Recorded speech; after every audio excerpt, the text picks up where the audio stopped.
Standard question. How's your experience at Shark Tank, bro? Shark tank में बहुत अच्छा experience रहा मेरे लिए। चूँकि एक सामने इतने बड़े बड़े शार्क बैठे थे, शार्क तो खाने के लिए बैठे थे। हम गए, 2 दिन वहाँ पर रुकाया था उन्होंने। फिर शूटिंग का डे था, 45-50 मिनट्स, 1 घंटा मेरी शूटिंग चली। बट चूँकि मैं ऑलरेडी सोशल मीडिया पे स्पीकिंग करता था सारी चीज़ें, तो मेरे लिए कॉन्फिडेंस अलग था। बहुत सारी चीज़ें नहीं बताई गई हैं। हमने 1-1.5 घंटा बात करी और ओवरऑल अच्छा एक्सपीरियंस रहा शार्क टैंक का। Did you witness the Shark Tank spike? Shark tank का स्पाइक बहुत ज़्यादा मेरे लिए नहीं दिखा। जब एपिसोड आया तो इतना नहीं है, डे 1 डे 2 हो गया, इतना नहीं है। बट हमने जब उनको लेवरेज करना स्टार्ट किया शार्क टैंक के एड्स को परफॉर्मेंस मार्केटिंग में, तो नॉर्मल से 2x हमारा रोएस बढ़ गया। Wow. तो नॉर्मली हमारा 3 होता है, तो ये 4.5 हो गया। Is there a particular reason why you couldn't see that spike? Maybe because you were not present everywhere? नहीं, maybe because I already have a big large orders. मेरे पास अगर डेली 3,000 ऑर्डर आ रहे हैं, मंथ के 1,00,000-1.5 लाख ऑर्डर आ रहा है, तो मेरी ब्रांड एक पता है, डिस्कवरी है लोगों को। उन लोगों के स्पाइक आते हैं, जैसे अगर मान लो आपका नया ब्रांड है, आप गए, आपके 25-50 ऑर्डर है, कोई पहचानता ही नहीं है आपको। अब वो लोग जब नया देखेंगे तो एक स्पाइक आएगा। मेरे लिए सबसे बड़ा फायदा ये था, शार्क टैंक का मेरा एपिसोड भी बहुत ज़्यादा वायरल था और हाईएस्ट टीआरपी थी। मेरे लिए सबसे बड़ा वो रीज़न ये था कि पब्लिक मुझे ऑलरेडी जानती थी, और पब्लिक के लिए एक खुशी की बात हो गई थी कि मैं आ रहा हूँ, क्योंकि फैंस भी बहुत ज़्यादा है मेरे। तो उनके लिए खुशी की बात थी कि मैं आ रहा हूँ, और वो एक ज़्यादा वायरलिटी हो गई। तो मेरा ब्रांड ऑलरेडी अवेयर था ना लोगों को। नॉर्मली जो ब्रांड आते हैं उनका अवेयरनेस नहीं होता, तो उनको स्पाइक बहुत अच्छा मिलता है। तो मेरा ऐसे तो स्पाइक नहीं था, पर अच्छा था। And how is it like working with Vinita? Vinita के साथ अच्छा एक्सपीरियंस है वर्क करने के लिए। मेरे बहुत सारे प्रॉब्लम्स मैंने सॉल्व करवाया। मेरे को जेप्टो में एंट्री नहीं मिल रही थी, मैंने उनको फ़ोन लगाया था कि यार जेप्टो में कुछ करा के दो, बिकॉज जेप्टो ब्लिंकिट वाले इजीली आपको लेते नहीं है। कोई या तो सिफारिश चाहिए या ब्रांड वायरल चाहिए, प्रोडक्ट वायरल चाहिए, तो वो विनीता ने करा के दिया था। ऐसे बहुत सारे काम है। मैं उनके पास गया हूँ कई बार, बैठा हूँ उनके पास। मुझे फंड रेज करना था बीच में, तो मैंने उसके लिए बहुत सारी हेल्प ली, और जो भी उन्होंने बताया था वो मैंने फॉलो किया। एट लास्ट मैं थोड़ा, उन्होंने बोला था कि ये चीज़ें ध्यान रखना, फिर मैं बैकआउट हुआ थोड़ा फंडिंग को लेके, तो हेल्प मिल जाती है। बट मैं ज़्यादा नहीं लेता। लोग मुझे बहुत क्वेश्चन पूछते हैं कि हेल्प, तो उनकी भी एक ब्रांड होती है शार्क जो भी है, और कभी भी धंधा आपको बनाना है, कोई आके नहीं बनाएगा। वो लोग आपको पॉइंट ऑफ कांटेक्ट में, नेटवर्किंग में कहीं ना कहीं हेल्प कर देंगे। आप उनको बोलोगे कि यार मेरा धंधा बना के, तो वो नहीं बनाएंगे। तो मेरे लिए ये था कि मैंने इतना बनाया तो आगे मैं ही बनाऊंगा, मुझे रिक्वायरमेंट नहीं है, क्योंकि मैंने वादा किया था। और लोगों को ये नहीं लगे कि अगर ये बंदा टीवी पे आके वादा कर रहा है और फिर डील नहीं ले रहा है, क्योंकि बहुत सारे लोग नहीं लेते। तो मेरे लिए मेरे पेरेंट्स ने पहले से सिखाया था कि अगर वादा कर रहे हो तो उसको पूरा करना है, या तो नहीं करना। तो मेरे लिए 50,000, 50 लाख, 1 करोड़ रुपया कुछ भी नहीं था। Got it. Adil, अभी जितनी भी सारी बातें हमने करी, I want to end with a very simple blueprint on how to go to the market if somebody wants to enter into the fragrance space. Perfume brand start करने के लिए सबसे पहले तो सोर्सिंग, ठीक है। और सोर्सिंग और ये सारी चीज़ें इजी है। देयर आर मार्केट्स, बॉम्बे में मार्केट है, मोहम्मद अली रोड है, मस्जिद बंदर है, जहाँ पे आपको ऑयल से लेके, बॉटल से लेके सारी चीज़ मिल जाएगी। आप वो लेकर के अपना पैकेजिंग वगैरह बनाकर शॉपिफाई वेबसाइट पे डाल के आप उसको इजीली स्टार्ट कर सकते हो। तो सोर्सिंग इज़ मेन थिंग। और सेकेंड थिंग बहुत इंपॉर्टेंट है, जब आप D2C बिजनेस स्टार्ट करोगे परफ्यूम का या किसी का भी, तो आपको मार्केटिंग की, परफॉर्मेंस मार्केटिंग की और सोशल मीडिया की नॉलेज आपको खुद को होनी चाहिए। बहुत सारे लोग मेरे पास आते हैं और उन्होंने प्रोडक्ट बहुत अच्छा होता है उनका, पर उनको चूँकि परफॉर्मेंस करना नहीं आता, वो एजेंसी के भरोसे पे होते हैं। एजेंसी स्टार्टिंग से कभी आपको ब्रांड बना के नहीं देगा। हाँ, ब्रांड बन गया आपका, आपने आपकी सारी स्ट्रेटेजीज है, फिर वो उस स्ट्रेटेजी का ब्लूप्रिंट आप एजेंसी को दोगे, वो चलाते रहेगी, बैकअप में काम करेगी आपके साथ। यानी एजेंसी ब्रांड बना के आपको कभी नहीं देगी, वो यू हैव टू डू। कहाँ से सीखना चाहिए performance marketing? Performance marketing there are too many courses, जैसे ग्रोथ स्कूल है, ग्रोथ स्कूल में बहुत अच्छे हैं, अर्जुन वैद्या का है, INC42 भी कराता है। बट आई थिंक पहले परफॉर्मेंस मार्केटिंग बहुत उसमें वो था, बहुत सारी टेक्निकल चीज़ें थी, अब AI पे आ गया सारा। मैं आज आपको बताऊंगा परफॉर्मेंस मार्केटिंग में विन करने का एक ही चीज़ है, नो टारगेटिंग नथिंग। वीडियोस आपका कितना पावरफुल है, हुक कितना पावरफुल है। अगर वीडियो आपका अच्छा है, ऐड वीडियो, तो ओपन टारगेटिंग पे डालो, आपका प्रोडक्ट बिकेगा। तो you don't need anything today. Open targeting क्या होता है? ओपन टारगेटिंग इज कोई इंटरेस्ट सिलेक्ट नहीं करते हो, कोई सिटी नहीं करते हो, कोई स्टेट नहीं करते हो, बस आप फेसबुक ऐड में जाते हो और ऐड कैंपेन बनाते हो। सब ओपन रखा आपने, एज भी ओपन रखा आपने, सिटीज सारी ओपन रखी, वीडियोस आपने एवरी एड सेट में अलग अलग रखे। बस वो वीडियो, जैसे मैं अभी मैं था बीच में मीटिंग में, तो उन्होंने मेरे साथ एक ब्लूप्रिंट शेयर किया था जिसमें दे से कि reel is the new language, reel is the new language, ऐसा कुछ इन्होंने टैगलाइन बनाया था।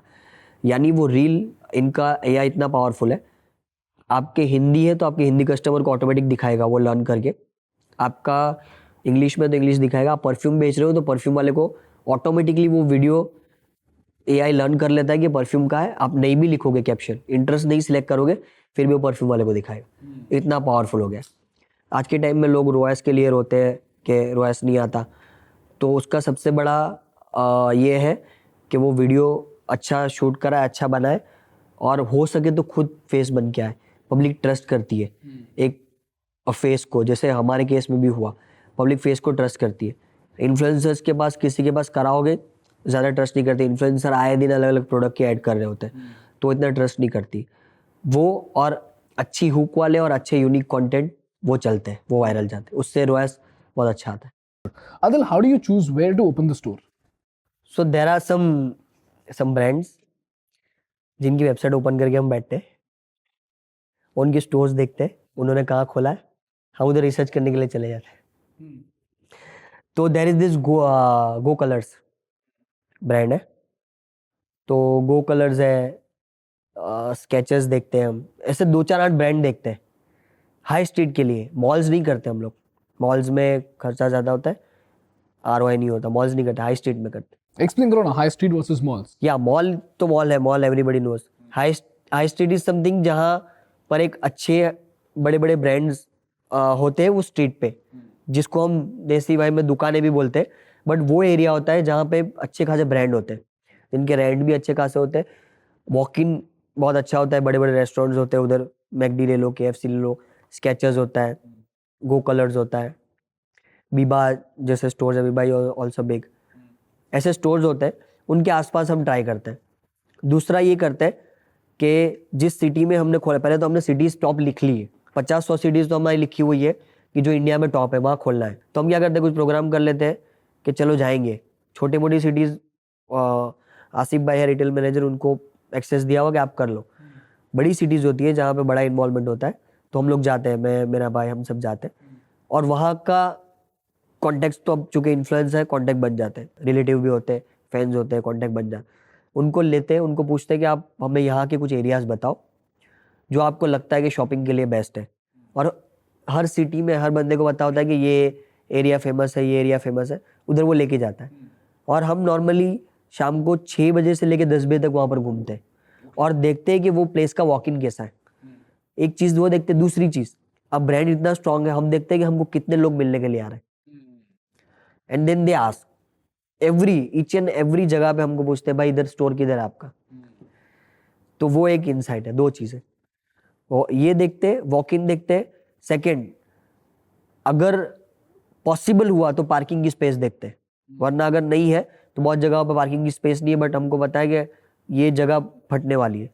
जैसे मैं एग्जांपल दूं आपको कि लखनऊ है, लखनऊ में हजरतगंज मेट्रो स्टेशन है, मेट्रो स्टेशन के बाहर निकलोगे आप, आदिल कादी का स्टोर है, उसके बाजू में वो स्ट्रीट ऐसा है कि सामने रेमंड है, ये गो कलर्स है, सब है वहाँ पे, आईफोन भी इनफैक्ट हाई विनर्स है। तो वो जगह पे हमने खोला, वो उधर पार्किंग नहीं है, लेकिन उधर मजबूत चल रहा है। हैदराबाद में बंजारा हिल्स है, टॉप एरिया है, वहाँ से समझो अल्लू अर्जुन को रोज जाना है वो रास्ते से, ऐसे रोड्स होते हैं, तो वो हमने लिए हुए, वो टॉप है। तो इस तरह से लेते हैं हम। Got it. Highways, you don't believe, Gujarat में हाईवेज खतरनाक चल रहे हैं। कैसे? कैसे, ये आपका क्वेश्चन है, ऐसे बहुत सारे लोग के क्वेश्चन है। You know this Hari from DSG ventures, Hari है, तो हम बीच में फंड रेज के लिए उनके पास गए थे, तो हमारी सब बातें चल रही थी। तो वन डे ही केम, पहले तो उनको ऑफिस में हमने बोला कि ऐसा ऐसा है, तो यकीन नहीं किया। वन डे ही किए, मैं बोला चलो अब लेके जाता हूँ। तो मैं लेके गया हाईवे पे स्टोर दिखाया, तो वो खुद शौक है। वो बोल रहा है क्यों खरीद रहे लोग, कैसे खरीद रहे, क्या साइकोलॉजी है? तो साइकोलॉजी ये है कि हाईवे पे लोग जा रहे, लॉन्ग सफर ही होता है। जैसे हम गुजरात से बॉम्बे जा रहे हैं, हाईवे स्टोर्स बहुत सारे, और गाड़ी ही होती है, बाइक पे तो कोई जा नहीं रहा। गाड़ी होती है तो एक वेल सेटल बंदा है, एटलीस्ट मिडिल क्लास तो होगा, ब्रांड मजबूत है, उसके शहर में ब्रांड नहीं है, ऑनलाइन वो ले नहीं सकता, वो ट्रस्ट नहीं आ रहा, तो द मोमेंट वो हमारी स्टोर देखता है उसको बोलता है चलो जाके आते हैं। वो होटल पे रुका हुआ है वॉशरूम करने के लिए, खाना खाने के लिए। जैसे आपने ये देखे होंगे जहाँ पर मैकडीज होते हैं, फूड कोर्ट होता है, तो ये सारी जगह होती है, वहाँ पे वो रुकता है। बहुत सारे दूसरे भी स्टोर्स होते हैं खाने पीने के, चॉकलेट्स वगैरह के स्टोर होते हैं, साथ में हमारे भी होते हैं। मैं आपको बताऊँ, गुजरात में गैलॉप्स करके चेन बहुत फेमस है। तो भावनगर के पास गैलॉप्स है, तो उसके वो कॉर्नर पे है, यानी उसके 2 रास्ते पड़ते हैं और बीच में गैलॉप्स है। डेली 1000 से 5000 गाड़ी वहाँ पर रुकती है, क्रेजी। वहाँ सीसीडी भी है, वहाँ पर सब बड़ी बड़ी ब्रांड है। इनफैक्ट उसने एक गैलॉप्स एक दूसरी जगह पे है, वहाँ तो अपना स्टारबक्स भी है। तो ये ब्रांड उनको दे रही है, समझो आप, हाईवे होटल्स पे स्टारबक्स और सीसीडी ये सब खुल रहा है, मतलब बड़ी बड़ी brand. Got it. So highway is a huge opportunity. Highway is a huge opportunities if someone wants to do जो एक्चुअल एस्टेब्लिश ब्रांड है। न्यू ब्रांड्स कम चलते हैं जब तक के कोई वाई बड़ा नहीं है। आदिल, मेरा एक दोस्त है प्रथम, जो कि एक बी स्कूल चलाता है, मास्टर्स यूनियन। या और प्रथम ना अपने बच्चों से ना शॉपिफाई में बिजनेस खुलवाता है, क्योंकि वो बोलता है कि शॉपिफाई में अगर किसी बच्चे ने बिजनेस करना सीख लिया ना, तो वो फंडामेंटल तो सीख ही जाएगा। तो मुझे बताइए, Shopify versus Amazon, which platform do you think an entrepreneur must start from? अगर कोई नया बंदा स्टार्ट कर रहा है तो आई वुड से कि शॉपिफाई से करे। रीज़न इज़ कि पीएमएफ बहुत इजी तरीके से उसको पता चलेगा। उसने प्रोडक्ट लिस्ट कर दिया, प्रोडक्ट उसके पास पड़ा है, एडवर्टीजमेंट चालू करेगा फेसबुक पे, गूगल पे, 24 घंटे में या मैक्स टू मैक्स 48 आवर्स में उसको पता चल जाएगा कि बिक रहा है या नहीं बिक रहा है। ज़्यादा से ज़्यादा 6-7 दिन में उसको पता चल ही जाएगा कि प्रोडक्ट बिक रहा है नहीं बिक रहा है, और या तो वो बंद कर देगा, दूसरा प्रोडक्ट लाएगा, या प्रोडक्ट में प्राइसिंग वेजिंग पे कुछ भी काम करके वो करेगा, यानी पावर उसके हाथ में है। जबकि अमेजोन में क्या होता है, वो लिस्ट करेगा, ठीक है, और वो बैठा रहेगा। डे 1 से वो एडवर्टीजमेंट भी इन्वेस्ट नहीं करेगा, because Amazon advertisement is not that much effective like Facebook ad. Because Amazon में जब आप ऐड करते हो तो बिडिंग करते हो, आपकी प्रोडक्ट के जैसा 100 प्रोडक्ट है, आप कुछ 10 रुपया बिडिंग करे हो, 12 रुपया बिडिंग करके ऊपर आ जाएगा, 15 रुपया बिडिंग करके ऊपर आ जाएगा। या अगर आप इन्वेस्ट कर ही नहीं रहे हो, सोच रहे हो कि ऑर्डर आएगा, तो वो आप वेट करते ही रह जाओगे, बिकॉज जब आप नया अकाउंट अमेजोन फ्लिपकार्ट पे बनाते हो तो आपकी डिस्कवरी बहुत कम होती है। तो आई वुड से कि आप शॉपिफाई से चालू करें। शॉपिफाई में जब आप मार्केटिंग करेंगे तो ऑटोमेटिकली आपका अमेजोन और फ्लिपकार्ट चलने लगेगा। बिकॉज मैं आपको इंसाइट दे रहा हूँ, ये सारी ब्रांड के साथ हो रहा है, हमारे साथ भी होता है। जब आप एडवर्टीजमेंट करते हो, बहुत सारे कस्टमर ऐसे आते हैं जो वेबसाइट से बाय नहीं करते, उनको ट्रस्ट नहीं होता, वो सेम प्रोडक्ट जाके अमेजोन फ्लिपकार्ट पे सर्च करते हैं जहाँ पर उनको ट्रस्ट आता है। सो हमारे केस में Shopify is top biggest, second number पे फ्लिपकार्ट है, थर्ड पे वी हैव अमेजोन, फोर्थ पे we have this Myntra, and now धीरे धीरे अभी ब्लिंकिट, ज़ेप्टो ये पोजीशन को ले रहा है, हमारी सेल्स उसमें ज़्यादा आ रहा है। But Flipkart Amazon second third पे। बहुत सारी ब्रांड्स के अमेजोन फ्लिपकार्ट अच्छे चल रहे हैं, वो अलग चीज़, अलग स्ट्रेटेजी है उनकी, वायरलिटी होती है, सारी चीज़ें। मेरे एक दोस्त है मोहम्मद, माई फिटनेस आप जानते होंगे, उनका ज़्यादातर फ्लिपकार्ट अमेजोन में था, because they were viral everywhere, और दे वर बेस्ट सेलर ऑल्सो, और उसमें कंपटीशन भी कम था जब भी वो लोग करते थे। अभी तो बहुत सारे आ गए, अल्पिनो, पिंटोला। हमारे केस में परफ्यूम गुरु है, बड़े बड़े बैठे हुए जो खा जाते हैं। तो हमने अमेजोन फ्लिपकार्ट नहीं लिया, हमने वेबसाइट लिया। हम पर कंट्रोल है। सी, आप अपनी स्टोरी अच्छे से बता सकते हो अमेजोन में बैठ, चाहे आप घर में एक चेयर लेके बैठ जाओ, आपके पास इक्विपमेंट नहीं है, आपकी स्टोरी बताओ कस्टमर को, चाहे आपकी ब्रांड नहीं है, मैं गारंटी देता हूँ अगर आपकी स्टोरी अच्छी है बंदा बाय करेगा। फ्लिपकार्ट पे there is no way to say the story, पूरा लिस्टिंग भी चलता है, वीडियो में स्टोरी आप नहीं बोल सकते हो। तो कंक्लूजन इज कि अगर आप न्यू स्टार्ट कर रहे हो तो शॉपिफाई से करो, बहुत ज़्यादा इसमें जो कि आपको खर्चा भी नहीं आएगा, और आप इजीली पीएमएफ तो टेस्ट कर ही सकते हो।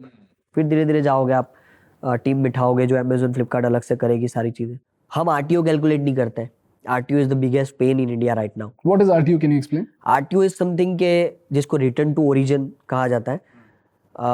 कस्टमर जब वेबसाइट से ऑर्डर करता है तो जब पार्सल उसके घर पे जाता है, कैश ऑन डिलीवरी में जब कस्टमर ऑर्डर करता है पार्सल उसके घर पे जाता है तो आधे से ज़्यादा लोग लेने से मना कर देते हैं। आधे से ज़्यादा लोग ऑफिस में होते हैं या उनके पास जेब में पैसा नहीं होता। आधे से ज़्यादा लोग ने मजाक में मंगाया होता है। इंडिया में मैं जानता हूँ बहुत सारी वेबसाइट, बहुत सारे मेरे दोस्तों की वेबसाइट ऐसी है जहाँ पर 100 पार्सल भेजते तो 50 रिटर्न हो जाते हैं। 50 रिटर्न हो जाते हैं? 50 रिटर्न होते हैं। मैं एक ड्रॉप शिपिंग वाले को जानता हूँ, मेरे दोस्त है, 100 पार्सल भेजते 70 रिटर्न हो जाते हैं। क्यों ऐसा होता है? यार इम्पल्स बाइंग जिसको बोलते हैं ना, ऐड मेरे देख रहा है बंदा बार बार फेसबुक पे, इंस्टाग्राम पे, उसको मन कर गया चल ले लेता हूँ, इम्पल्स में उसने ले लिया। अब 2-4 दिन 8 दिन के बाद जब घर पे प्रोडक्ट आया तो अब उसको ज़रूरत नहीं है। अब वो बोले यार मैंने तो ऐसे ही इम्पल्स में बाई कर लिया था, क्योंकि उसने पैसा दिया नहीं है, कैश ऑन डिलीवरी में लिया है। तो कैश ऑन डिलीवरी में लिया तो उसका कोई रिस्क नहीं था, तो घर पे आया तो मना कर दिया। अब वहाँ पर बहुत सारी ब्रांड्स इसी की वजह से बर्बाद हो गई और D2C बंद हो रही है कंपनी बहुत सारी। रीज़न ये होता है कि आपने भेजने में 100-150 रुपया लगाया, 70-80 रुपया लगाया, जब वो पार्सल रिटर्न होता है तो सेम पैसा आपको खर्चा होता है। और बहुत सारे न्यू बिजनेसेस जो फाइनेंस पे फोकस नहीं करते, हमारी भी गलती थी, हम तो सीखे हैं। जब भी D2C आप स्टार्ट कर रहे हो, डे 1 से फाइनेंस आपको समझ में आना चाहिए। तो फाइनेंस पे प्रॉपर वो नहीं करते तो आरटीओ का कॉस्ट वगैरह नहीं लगाते। तो आप बोल रहे हो कि रिटर्न टू ओरिजिन इतना बड़ा प्रॉब्लम है कि बड़ा उसकी वजह से बड़े बड़े बिजनेसेस बंद हो जाते हैं। बंद हो रहे, ब्रांड्स बंद हो रहे। तो ये आपने कैश ऑन डिलीवरी बंद क्यों नहीं किया डायरेक्टली? बंद करते हैं तो और नुकसान होता है, इतना रेवेन्यू नहीं बनता। अच्छा। यानी आपका अभी तो हम बड़े लेवल पे इतना बड़ा सेल कर रहे हैं, ये सारी चीज़ें कर रहे हैं तो प्रॉफिट वगैरह बनता है अभी। अगर हम ये बंद कर दे तो इतने भी ऑर्डर नहीं है। क्यों ऐसा? कैश ऑन डिलीवरी में ऐसा क्या खास बात है कि इंडियन कंज्यूमर्स बिना कैश ऑन डिलीवरी के प्रोडक्ट खरीदते ही नहीं? यार 2-3 चीज़ें है इसमें। एक तो अभी यूपीआई आया तो थोड़ा प्रीपेड बढ़ गया, चूँकि मोबाइल से अगर वो ऑर्डर करे तो तुरंत यूपीआई में जाके वो कर सकते हैं, तो थोड़ा बहुत प्रीपेड मैंने जो कंपेयर टू लॉकडाउन जो डिमोनेटाइजेशन से पहले जो मैं ट्रेंड देख रहा था अभी बदल गया, क्योंकि यूपीआई आ गया, ये नए नए टैग आ गए क्विक जैसे, तो अभी बढ़ गया। बट स्टिल लोग ट्रस्ट नहीं करते हैं आपको, तो पैसा देना नहीं चाहते। और एक ग्रुप ऐसा है जो ऐसे ही बैठा हुआ है वेला, बस ऑर्डर करता है, लेना नहीं। तो वो 5-10% लोग होते हैं। वो कॉम्पिटिटर भी बहुत अच्छा। बता रहा हूँ मैं, कॉम्पिटिटर भी बहुत होते हैं, मंगाते हैं, वो करते हैं। कभी कभार कंपटीशन वाले दबा के ऑर्डर भी करते हैं। वो होता है, अब सबके अलग अलग थॉट्स होते हैं। So how do we solve this problem, Adil? We have some tech. So there is a tech called GoQuick. Go quick. GoQuick आपने सुना होगा। GoQuick एंकरेज करता है लोगों को कि वो ज़्यादा से ज़्यादा प्रीपेड करे। So more prepaid is equal to less COD and less COD so less RTO। तो आप शॉपिफाई का जो चेकआउट होता है वो देखोगे, आप उसमें प्राइस के अंदर डिस्काउंट नहीं दे सकते। यानी अगर 500 रुपये का प्रोडक्ट बेच रहे हो तो मैं चाहूँ कि भाई कोई प्रीपेड करे तो 50-60 रुपये का प्रीपेड दूँ, मैं वो नहीं दे सकता शॉपिफाई के डैशबोर्ड में। इनफैक्ट मैंने शॉपिफाई प्लस लिया हुआ है, डेवलप्ड पूरा डैशबोर्ड लिया हुआ है, उसमें भी नहीं कर सकते। GoQuick क्या करता है कि UPI ऑप्शन दिखाता है, नीचे कैश ऑन डिलीवरी दिखाता है। UPI में कस्टमर को बोलता है भाई 50-60 रुपया तेरे को कम करके दे देता हूँ, तू UPI में ले ले। हमारे लिए थॉट क्या होता है कि भाई 50 रुपया मैं जब प्रीपेड करूँगा तो मेरा कैश ऑन डिलीवरी कुरियर में 50 रुपया मेरा बचेगा, उतना मैं कस्टमर को डिस्काउंट दे दूँ और मेरा कस्टमर सिक्योर हो गया। इनफैक्ट मेरा रोटेशन कैश का बहुत ज़्यादा हो रहा है। अगर प्रीपेड है तो मेरे पास पैसा कल का कल आ रहा है, उसको मैं यूज़ कर पा रहा हूँ, वापस रोटेट कर पा रहा हूँ। जबकि कैश ऑन डिलीवरी में आज कस्टमर ने ऑर्डर किया है तो मुझे उसको 7 दिन के बाद डिलीवरी हुआ, मेरे को उसके 3-4 दिन यानी 10 दिन के बाद पैसा आता है। तो वो रोटेशन लेट होता है और उसमें भी हमको पता नहीं है कि वो रिटर्न होगा, RTO होगा, क्या होगा। हम बस ऐसे ही आंख बंद करके भेज देते हैं, चूँकि आया है वहाँ से तो भेजना पड़ेगा। Got it. और कैश ऑन डिलीवरी में we use to get extra fees, COD fees लेते हैं हम एक्स्ट्रा, तो वो कस्टमर को ज़्यादा इंकरेज करता है कि वो प्रीपेड करे। 30-40 रुपया हम लेते हैं, तो बंदा सोचता है कि 400 पे 30-40 रुपया एक्स्ट्रा दूँ, बेटर है मैं प्रीपेड करूँ। आपके कस्टमर बेस में मेन का कितना परसेंट है और वुमेन का कितना परसेंट है? अराउंड 70-75% मेंस है, ओके, एंड 25% वुमेन. वुमेन है। क्या आपने मेन और वुमेन के शॉपिंग स्टाइल में कुछ डिफरेंस देखा है in the way they choose perfumes? या परफ्यूम्स में हमने देखा है कि उनको फ्लावरी और कैंडी टाइप गॉर्मेंट परफ्यूम ज़्यादा पसंद आते हैं, ये टाइप के। वुडी या ऊद में या वो सब परफ्यूम उनको पसंद नहीं आते। Got it. If this clip gave you value, please subscribe to this channel so that we can keep bringing you game changing business insights.